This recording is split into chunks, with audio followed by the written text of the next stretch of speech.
Hello, and welcome back to another episode of Under the Rug.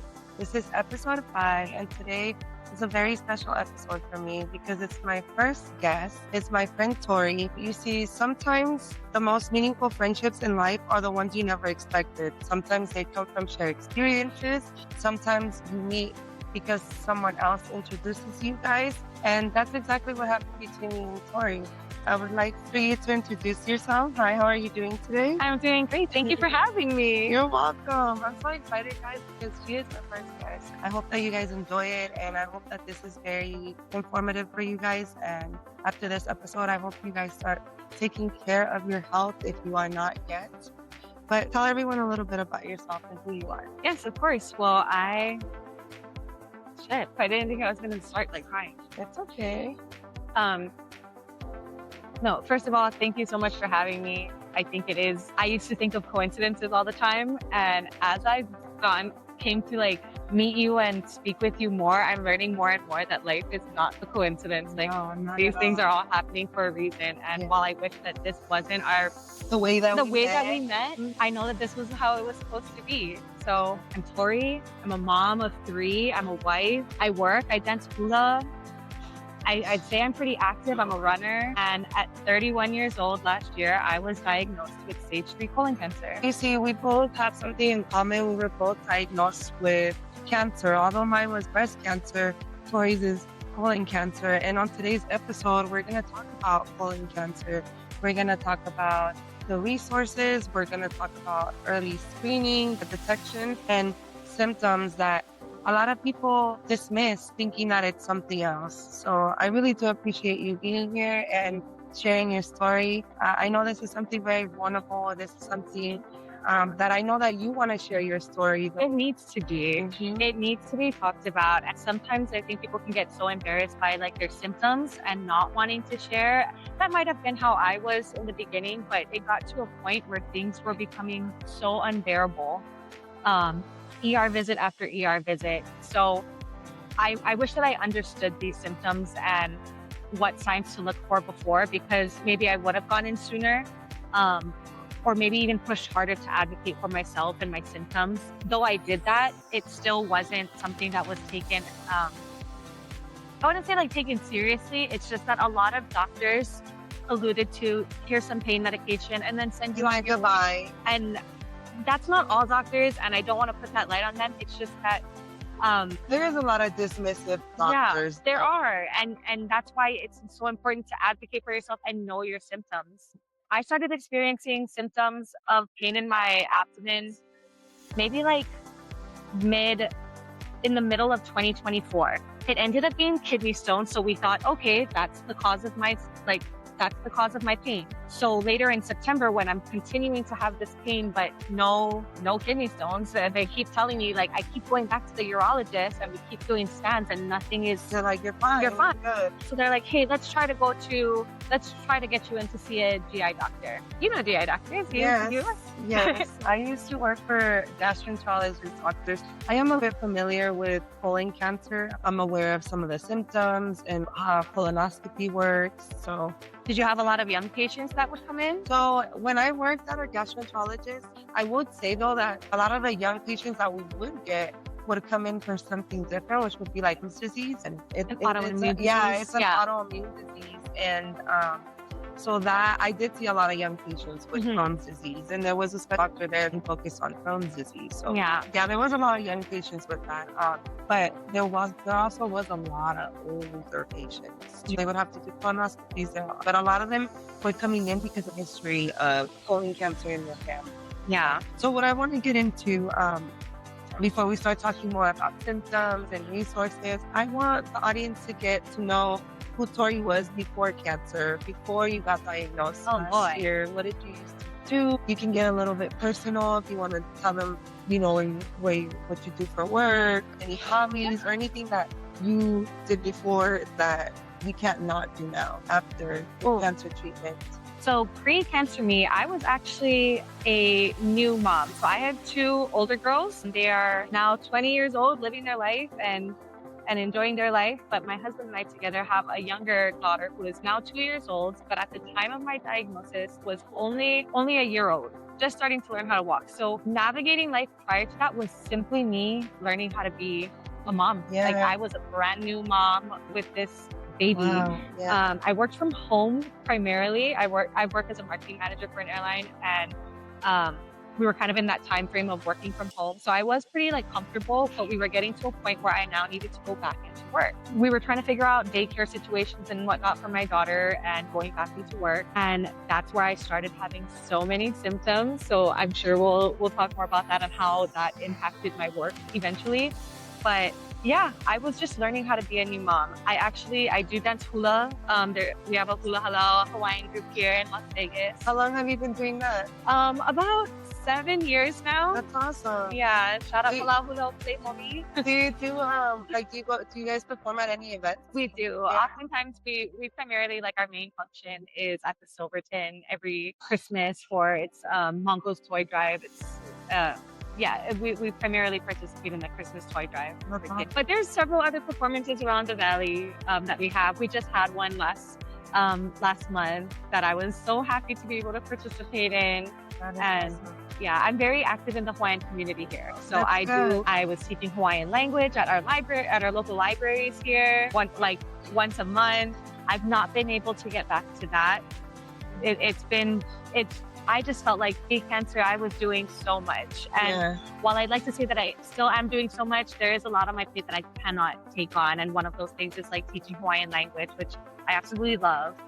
I do dance hula. Steps are a little bit harder. I'm a little bit more tired. I do notice that, but I am still active. And then running. I actually, gym, running, that's kind of like life now, but even back then. You still did that? Yeah. Which myself too, I ran before pre-cancer too. I started running a lot back in 2024. And then once I did my chemo treatment, I ran a little bit, but then I started more like walking, 2 to 3 mile walks. And then I tried to run during radiation, which I did. I think I ran like twice. And then after that, like I couldn't. I felt very fatigued. Yeah. But I started running back again. So I know, I see.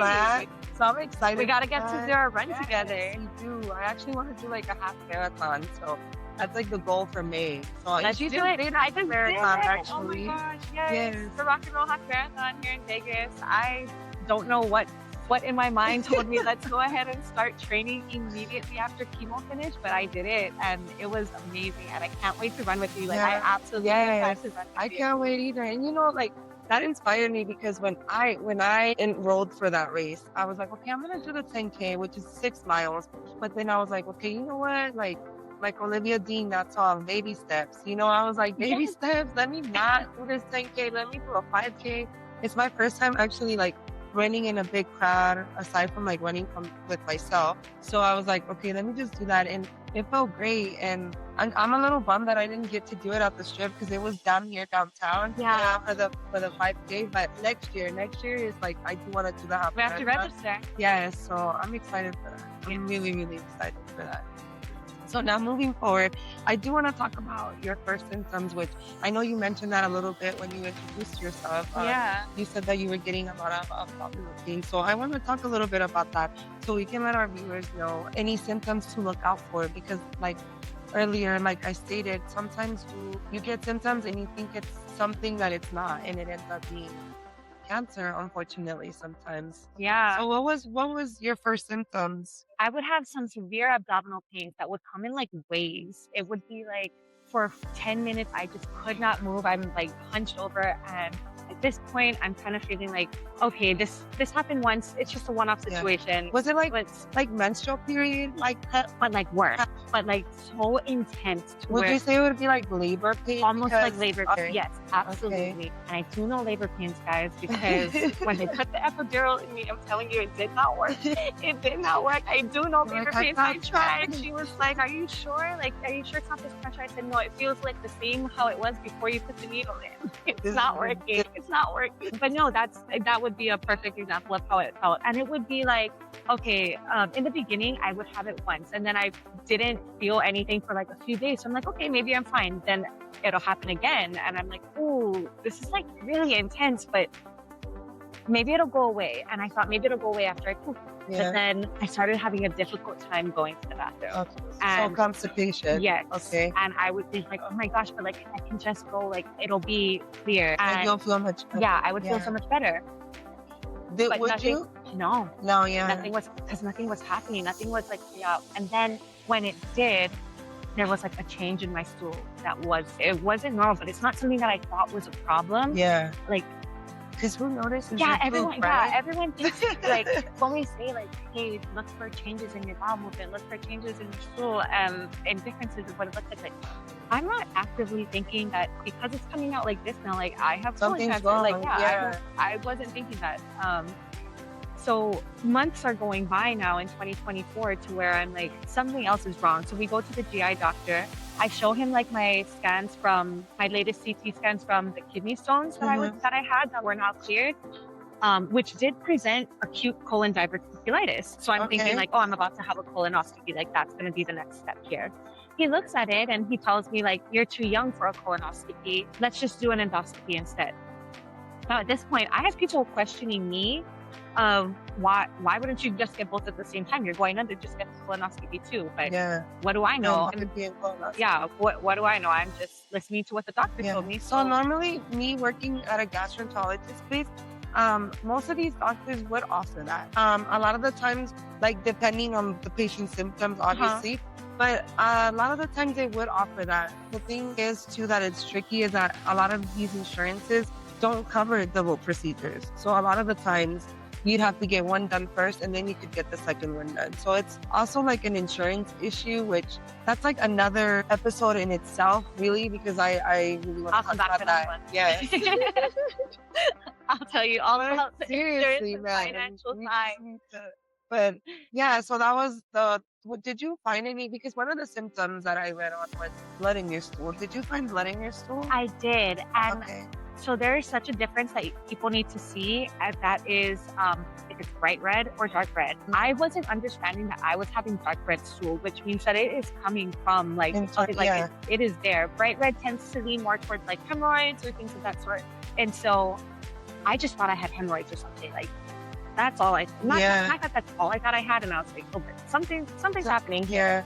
Cancer was never on my radar. So we do the endoscopy, and a few days later, I get my results, and they're telling me that it's gastritis. Like, you're fine. Hey, you're severely allergic to gluten, and this is. So you went from colitis, acute colon diverticulitis, to now or diverticulosis, diverticulitis. I think it's the colon, the pockets in your colon. Yeah. So I get inflamed, right? Yeah. Yes. So then you went from that, being diagnosed with that, to now being diagnosed with gastritis. And then they're like, okay. So I'm like, okay. A few weeks later, I come back after getting like medication for it, and I come back in for my follow-up, and I'm still having those same like pains, and I'm like, I cannot go to the bathroom. Something is wrong. Or when I do go, it comes out very thin and like barely like it feels like I'm not emptying. Yeah. Which is that's a symptom. Yeah, that's a symptom that I'm not aware of it, and it's not something that was ever like said to you. Said to me, like in our family, like not like we have like a family history of cancer or anything. So those are not things that we talked about. It wasn't. The doctors had told me like, hey, it takes months for the medication to work. You're still healing from your gastritis. It'll take 3 months, and sent me back. So I'm like, okay. Eventually, like a few weeks later, it got to a point in February where it was so bad. Is that when you knew that something was like, you're like, okay, the pain was like, I was having pain. And if I have pain to like that extent where it hurts so much, I get nausea and I start throwing up and all of those things. So I ended up in the ER, down to where even the ER doctor was telling me, hey, we'll give you some pain meds. We're just waiting on CT and the radiologist to read. But once that's done, we'll send you back on your way. And I'm thinking like, okay, I guess I just have some pain. This doctor came back to me and was like, hey, this is what came back from radiology. They said that you need to go back to your GI doctor and demand a colonoscopy. Like show him this. So they found something. Yeah. It said thickening in the colon wall, I believe. Yes. And I did not understand what that was. I just said, okay. Again, guys, cancer, still not on my radar. On your radar at all. Not. So that takes me to to my second question is, how long did it take for you to receive a diagnosis after your symptoms? I'd say I was presenting in like really active pushing in September of 2024, and I was diagnosed with officially the tumor was found on February 18th, 2025. How did that moment feel like? Because I feel like that moment, you know, when you get diagnosed, there's a lot of like obviously mixed feelings, but also too a lot of people react differently. Yeah. So what did you think? What went through your mind?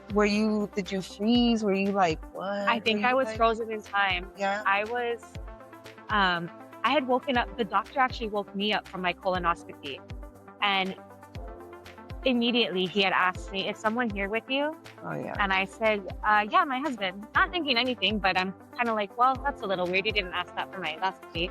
Yeah. Yeah, my husband. So they call my husband in. He sits down, and I'm like, this is different. Something is wrong, I think. Yeah. The doctor comes in and he says, hey, we took some biopsies. We found a 5-centimeter tumor. He's like, it'll take a few days for the biopsies to come back, but in my experience, this is colon cancer. This is going to be cancerous. So I just want to prepare you folks. So that was on February 12th. And then my appointment was on the 18th, where we officially confirmed the diagnosis. I also kind of knew about the diagnosis because when I checked in, the sweet office ladies gave me a koala bit and like, we all chipped in for this for you. And I was like, Thank you. I guess I do have cancer. Thanks I guess I do have letting it. me know a koala. Yeah. From there, things pretty much flowed rather, I want to say quickly, but at this point, I am on an all liquid diet. I am not eating because it's blocking. So that's why my poop is not coming out. Okay. So that's why you were my stool is, constipated. yeah, Because the tumor was large. So was that considered so you said it was 5.7 centimeters? For 5 centimeters. Oh, 5 centimeters? Yep. Is that considered big tumor for I've seen others that had it kind of large, but it's pretty much like the size of a lime. So like think of like a lime just sitting in your intestines, like so it was blocking and then it's causing like a lot of pain. So it was a little big. The problem was that we're waiting for surgery because at this point it's stretching out your colon to where you don't want this to burst. Yes. Like you don't want this to burst internally, but then we're also trying to figure out what's the best path to taking this out and repairing, because some folks they do get the ileostomy. Yeah, ileostomy bag. So which is where you like your pee. Yeah, your poop. Yeah, and so we're trying to figure out what is the best path, what is the best surgeon to go to. Yeah. So did that happen to you? Did you have to use a I didn't. What is it? Say it Ileostomy? Again. Ileostomy? Ileostomy? Ileostomy bag? Ileostomy It sounds so bad because I'm not sure that's even correct. If it's not, you know, we're if I had one, I would probably know the proper name, but no, I met with 4 different colorectal surgeons, a few here in Las Vegas, and then one at the Mayo Clinic, the one in Phoenix. And the one in Phoenix happened to just make me feel the most comfortable about the process moving forward. But I did not get surgery until March 9th of 2025. So from February 12th, when I actually had my colonoscopy, until March 9th, I did not eat. I was on an all liquid diet, clear liquids, by the way. Like I was not eating, and it was difficult because I'm just trying to figure out like this. Please, like I just want to eat. Yeah, like I just want to eat. I'm hungry. Yeah, but no, I woke up from my surgery and the doctor, like first thing he came in and was like, I repaired it, no bag. Like, so what happened? They took the tumor out? So they took the tumor out, and then what happens from there is they biopsy the tumor. They take pretty much like a DNA of your tumor and so they just only took a piece of it. Yeah. Okay. So they did a biopsy. Yeah. So they actually took out the whole tumor, but then for the profiling part, what they do is they create like a whole DNA for it, and it says that I can keep forever and continue doing testing through my blood work forever to detect if the cancer returns in my blood. Yeah. Yeah. Oh, okay. So that's it's the minimal residual testing that I have done, and I've been doing it, coming back cancer free. That's good. Each time since surgery. Mission, we're both in remission. No evidence of disease. Girlies over here. Right. All right. So my next question would be, what was the most typical part of your treatment journey? You mentioned something right now that was a little bit difficult, which you said from the moment that you got diagnosed up until your surgery, you were on a liquid diet. But was that the most difficult part of your journey, or there was other? At each step of my diagnosis became harder and harder. And I'm thinking at least there's a clear path, but I did not prepare myself like mentally going into each next part, because it's, hey, first here's your diagnosis, then here's surgery, and then let's put in your port, we're going to start chemo. And then chemo in itself was just so intense. But I'd say that the hardest part was chemo. There was so many times where I just wanted to quit. So the chemo that I was on is called FOLFOX 5FU, and it's 3 different types of chemo. And how that one would work is, because my tumor ended up being staged at stage 3, which basically just means that it reached a lymph node. Like it reached at least one lymph node, which was mine. And so I was stage T4. And so T4 just determines the size of your tumor. So that tumor went all the way to as far as it could go before it broke through and started reaching outside of the walls. So because of that, it was recommended that I do chemo for approximately 6 months, 12 rounds of this FOLFOX. And I'd go in for my infusion on one day, sit there for about 4 or 5 hours until they put me onto my pump, connect me to my pump, and then send me home for the next 2 days. And then I come back and then get disconnected. So I was on chemo for 3 days, get disconnected, and then I have a week off, and then we do it all over again the following. Yeah. So your chemo was different than mine, which there's different types of chemo. There's different types of treatments that people get. Like hers, she had to take hers home. I didn't have to do that. However, I have a port, but I would go and get my chemo done there at the cancer center, and I would only be there for 2.5 hours. So I didn't have to do the taking it home part. So I can see how that can be difficult. Yeah, taking it home and kind of just, it's like you're not done. You leave the cancer center, but you're still at home, and I'm walking around with this little port on me, and that part didn't bother me, but it was just the constant sickness, the constant nausea. The side effects of it? Yeah, and having to take care of my toddler at this point. My toddler is insane. But and I always say this, but she is so sweet and so loving. So there will be times where I'm sitting over the toilet and she's coming up to me, rubbing my back, asking if I'm okay. This girl is 1 at the time. Like, how do you know how to do this? Like, how do you know this? But watching her feel like she's kind of caring for me was like, no, I'm your mom. I'm mom. I need to take care of you. So that was insanely difficult. But I will say, on my very first chemo treatment, I was admitted into the hospital because my heart was going in and out of AFib. It was not metabolizing against the chemo. Yeah, I remember you shared that with me when we first met. So that was one of the scariest moments that I've ever had. Like, first of all, if I'm reacting like this, can I continue chemo? Like, I'm afraid. Yeah, I'm afraid that this will come back if I don't continue chemo. But then also, this was like what do I do? Life or death. Yeah, what do I do here? But luckily, we worked through it with the oncologist and was able to kind of create a new plan and move forward. The constant fatigue of chemo accumulating over time. Yes. I think that's what people don't realize maybe, is that, like, yes, you're going through chemo, and so like sometimes we do have off weeks, and I was off like every other week. But the more that you're in chemo, it just accumulates to a point where, like, your body, like, it just takes over your whole body. The recovery is tough. Yeah, definitely very tough. Did you get any radiation? No, I did not do any radiation. I actually, and that was something that was discussed very early on in my treatment plan, because I'm young. So, and guys, the rise of colorectal cancer in young adults is happening. Like, it's concerning of how high it is right now for people under 50, under 45. And so they ask you, like, would you like to start an IVF process? Like, do you have your eggs frozen? Is that something that you need to do? Luckily, unluckily, my husband and I had already gone through the IVF process for our youngest, and so we did have embryos that were already frozen. And that wasn't something that was of a concern for me, but I know that it is for a lot of other ones, especially if women are getting diagnosed so young. We're young. We are very young. We're getting diagnosed with cancer.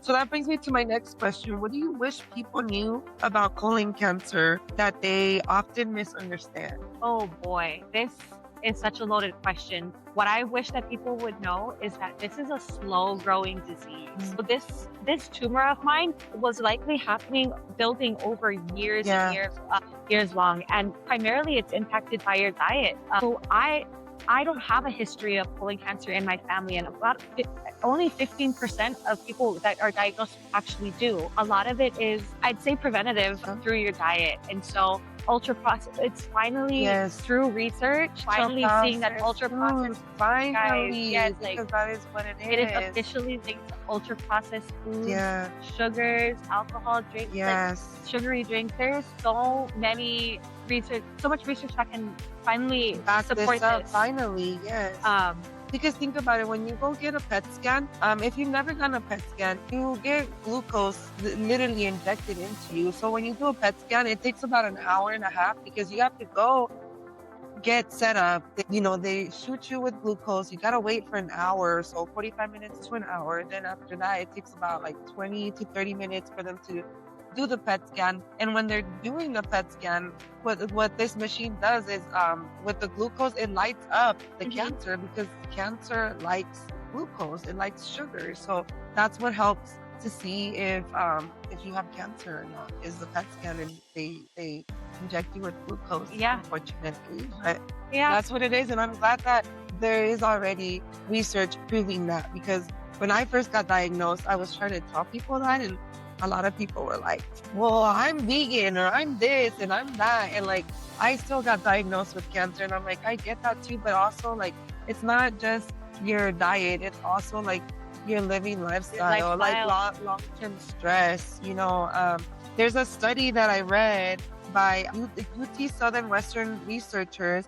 and they found that in younger patients, they found that their intestine, like their colon tissue, was stiffer, which may be linked to long-term inflammation in the gut. So your gut, if you think about it, is responsible for a lot of your body. And so what you're putting into your body does matter. I used to be that person to like, you don't need to eat organic, you need to do, like, it's fine, eat the damn cheeseburger, just eat it. But I have processed cheese. I have significantly changed my diet, lowered my red meat intake. I didn't remove it completely because I do still love steak, but it is hard. It's an adjustment. And if you want to continue living this life, understand that those foods impact you.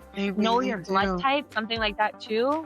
You did mention that earlier when we were talking before this interview. Yeah, I was actually just reading about how your blood type, like the different diet that you have will be impacted based on your blood types. Folks with A blood type A, I should say, not A blood type, blood type A, are higher risk for things like stomach cancer, gastritis, pylori infection. And so those are things that they're testing me for, because what am I? Blood type A, guys. A positive. She's like, I had to be. Of course I am. Of course. You know, it kind of just links together. It starts making sense and understanding why. I still have symptoms today after being healed, like considered healed, you know, no evidence of disease. I'm not necessarily healed yet, guys. We're not in the clear. It's only been a year total, but it's just incredible how much your diet impacts. No, it really impacts your lifestyle. So I also read that an estimated 1 in 3 adults is not getting screened as recommended. Wow. Yes, which we need to be getting screened. They also changed the screening. It used to be at 50 years old, and now they changed it to 45. But that's where we have to advocate for ourselves, because like we mentioned earlier, there's a lot of young adults that are getting cancer, not just colon, just any type of cancer. And like I mentioned before, colon cancer is on the rise in young adults. And so because of that, I'm so glad that we were able to push the screening age and lower it to 45. That's huge and that's incredible, but we have to keep going. Yeah, there's still more work to be done. When I say that they lower the screening age, that's just so that insurance will approve it. Yes. Because a lot of people get denied by their insurance when they're coming in younger. Or like me, I'm coming in somewhat presenting symptoms, at least I was. Like it was, and they're telling me, no, you're too young for a colonoscopy. You're unlikely to get approved. I think you were just mentioning about the insurance, like they can only do one at a time because of all these insurance purposes. We're making it not accessible for young people to get the help and the resources that they need for early screening. And so that's what that's what things like associations and nonprofits like American Cancer Society, I think, for colorectal cancer specifically, I think it's Colorectal Cancer Alliance. Yes. Yeah. So Yes. colorectalcancer.org, guys. Lots of resources for patients. A lot of research is put into all of this to research specifically for colon cancer. And there's so many others of just cancer in general. American Cancer Society is amazing. They help all research types of cancer, but not just that, patient resources as well. That's awesome. Thank you for sharing that with us. Another question that I wanted to ask you was, did your diagnosis change the way you look at your health or life? Oh, absolutely.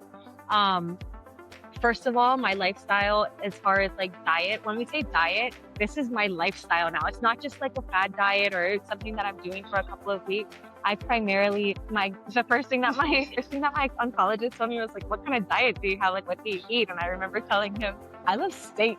Like, I am a red meat girly. Like, I love steak, rice, vegetables. Like, that's how I grew up. And he's like, we're going to change that. Yeah, I was like, he was probably looking at you like. He's like, we're going to have to change that. So whole foods, Mediterranean diet seems to be like the healthiest. I do kind of stick to a Mediterranean diet primarily with like chicken, fish, rice, vegetables.